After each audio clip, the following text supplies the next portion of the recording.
அன்றிருந்த ஆலிம்களிடத்திலிருந்த தக்குவா, அன்றிருந்த ஆலிம்களிடத்திலே பேணுதல், அன்றிருந்த இமாம்களிடத்திலே பணிவு, அந்த ஒழுக்கம், அந்த மரியாதை, அந்த கட்டுப்பாடு.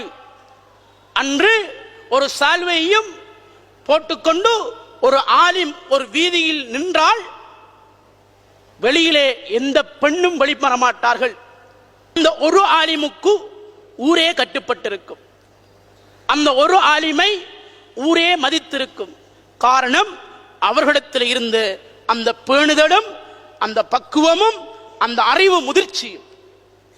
ஆனால் இன்று ஊரிலே 300க்கும் மேற்பட்ட உலமாக்கள் இருந்தும் இந்த மக்களை கட்டுப்படுத்த முடியாமலும் இருப்பது காரணம், அது உலமாக்களாக இருந்தாலும் சரி, பெருமானார் ஸல்லல்லாஹு அடையாளப்படுத்தினார்களே அந்த அறிவு குறைந்த காரணம்தான். ஏனென்றால் யார் அல்லாஹுக்கு பயப்படுகின்றானோ அவனுக்கு அனைத்தும் பயப்படும். யார் அல்லாஹுக்கு பயப்படவில்லையோ அவன் அனைத்துக்கும் பயப்பட வேண்டி வரும். யார் அல்லாஹுக்கு பயப்படுகிறானோ அனைத்தும் அவனுக்கு பயப்படும். இன்று அந்த மகாஃபத்துல்லாஹ் இல்லாத காரணத்தினால்தான் இன்று பல்வேறு பிரச்சனைகள் ஏற்பட்டிருக்கிறது. கண்ணியவான்களே, இந்த மகாஃபத்துல்லாவைத்தான் நபி பெருமானார் ஸல்லல்லாஹு அலைஹி வஸல்லம் அவர்கள் சஹாபத்துக்கு போட்டினார்கள். அதனால்தான் அந்த சஹாபத்து அனைத்து சஹாபாக்களும் அறிவின் பெட்டகங்களாக, பல்கலைக்கழகங்களாக இருந்தார்கள். இஸ்லாத்துக்கு வருவதற்கு முன்னர் ஒதுக்கப்பட்ட ஒரு சமுதாயம் தான் அரபிகள். உலகத்தால் ஓரங்கட்டப்பட்டவர்கள். நபி பெருமானார் ஸல்லல்லாஹு அலைஹி வஸல்லம் உடைய 23 வருட கால அந்த பாசறையில் அந்த சஹாபத்தை வளர்த்ததனால் உமர் ஹத்தாப் ரலியல்லாஹு அன்ஹுடைய பெயர் நாமம் கேட்டாலே ரோமாபுரி பாரசீகம் நடுநடுங்கிய வரலாற்றை இஸ்லாமிய வரலாற்றிலே படிக்கின்றோம். உமர் ஹத்தாப் ரலியல்லாஹு அன்ஹு அவர்கள் பைத்துல் முகத்தஸை எப்படி கைப்பற்றினார்கள்? இன்று எத்தனை முஜாஹிதீன்கள் அந்த பைத்துல் மக்திஸை, அந்த மஸ்ஜிதுல் அக்ஸாவை கைப்பற்றுவதற்காக நாளாந்தம் அந்த பலஸ்தீன் மண்ணிலே ஷஹீதாகி கொண்டிருக்கிறார்கள், அங்கே மரணமாகி கொண்டிருக்கிறார்கள். என்றாலும் இன்னும் மீட்ட முடியவில்லை. உமர் ஹத்தாப் ரலியல்லாஹு அன்ஹு அவர்கள் பைத்துல் முகத்தஸை எப்படி கைப்பற்றினார்கள் தெரியுமா? ஒரு கடிதம் எழுதப்படுகிறது, பைத்துல் முகத்தஸை எங்கள் கையில் தாருங்கள், இல்லை என்றால் நாங்கள் யுத்தம் செய்ய வேண்டி வரும் என்று. அந்த கடிதம் உமர் ஹத்தாப் ரலியல்லாஹு அன்ஹுடைய அந்த ஒரு கடிதம் அங்கே இருந்த பைத்துல் முகத்தஸை ஆளுகைக்குள் வைத்துக் கொண்டிருந்த அந்த கிறிஸ்தவ பாதிரிகளுடைய உள்ளத்தை உலுக்கியது, அச்சத்தை ஏற்படுத்தியது. அல்லாஹ்வுடைய உள்ளத்திலே பயத்தை போட்டான். உமர் ஹத்தாப் ரலியல்லாஹு அன்ஹு அவர்களை சாதாரண ஒரு மனிதராக பார்க்கவில்லை.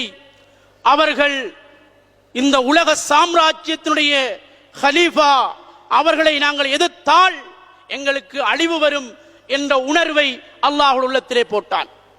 கண்ணியவான்களே, இப்படியான சமுதாயத்தை தான் நபி பெருமானார் ஸல்லல்லாஹு அலைஹி வஸல்லம் உருவாக்கினார்கள்.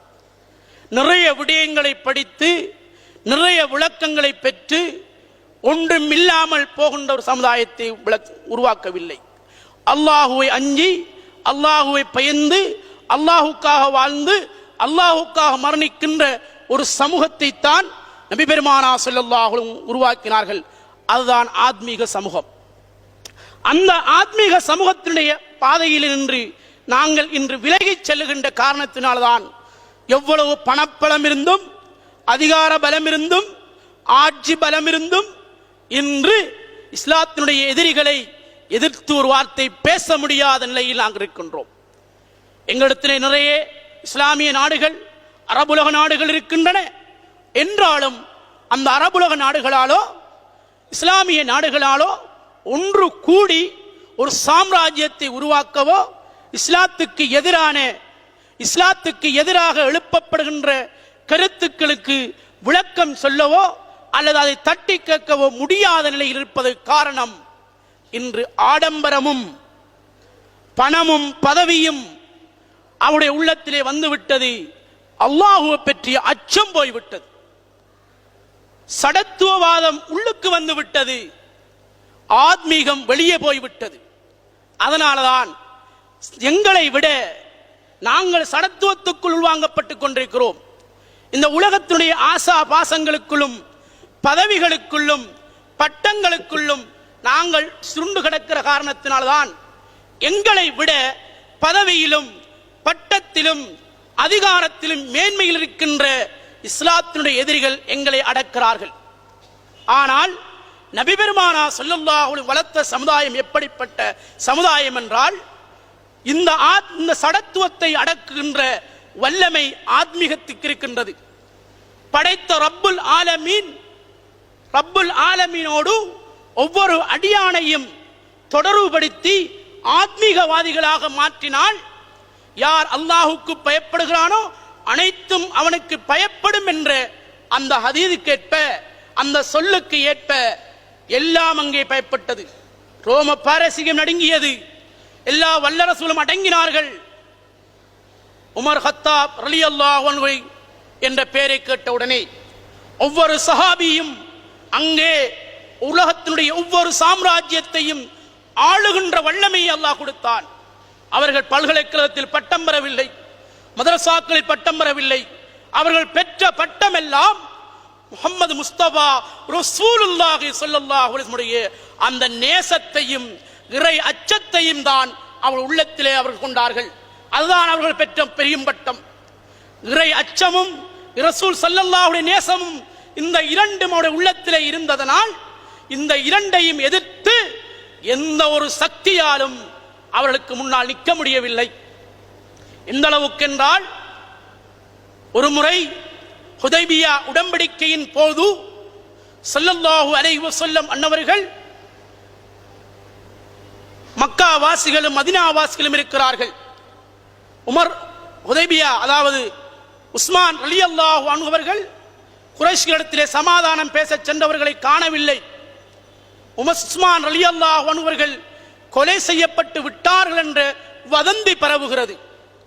உடனே ஸல்லல்லாஹு அலைஹி வஸல்லம் அன்னவர்கள் குறைஷிகளோடு யுத்தம் செய்ய வேண்டிய நிலைக்கு தள்ளப்பட்ட பொழுது அங்கே அன்சாரி தோழர்களை பார்க்கிறார்கள்.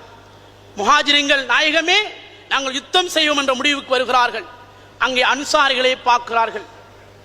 அன்சாரிகளை என்ன கருத்தில் இருக்கிறார்கள் என்று அங்கு அன்சாரி தோழர் சொன்னார், நாயகமே யா ரசூலல்லாஹ், அல்லாஹ் ரசூலே, மூசா நபி அலைஹிஸ்ஸலாமுடைய கூட்டம் மூசா நபியை மட்டும் நீங்களும் ரப்பும் போராடுங்கள் ஃபிரௌனோடு என்று சொன்னதை போல நாங்கள் இருக்க மாட்டோம். நீங்கள் எரிகின்ற நெருப்பிலே குதியுங்கள் என்று சொன்னால் நாயகமே ஏன் எதற்கு என்று கேள்வி கேட்க மாட்டோம், குதிப்போம்.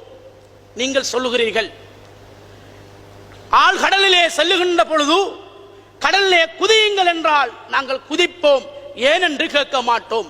எங்களுடைய இந்த அறிவுக்குள்ளே போட்டு சிற்றறிவுக்குள் போட்டு ஏன் குதிக்க செல்கிறார்கள் என்று யோசிக்க மாட்டோம். இப்படியான ஒரு சமுதாயத்தை தான் பெருமானா ஸல்லல்லாஹு அலைஹி வஸல்லம் வளர்ப்பார்கள்.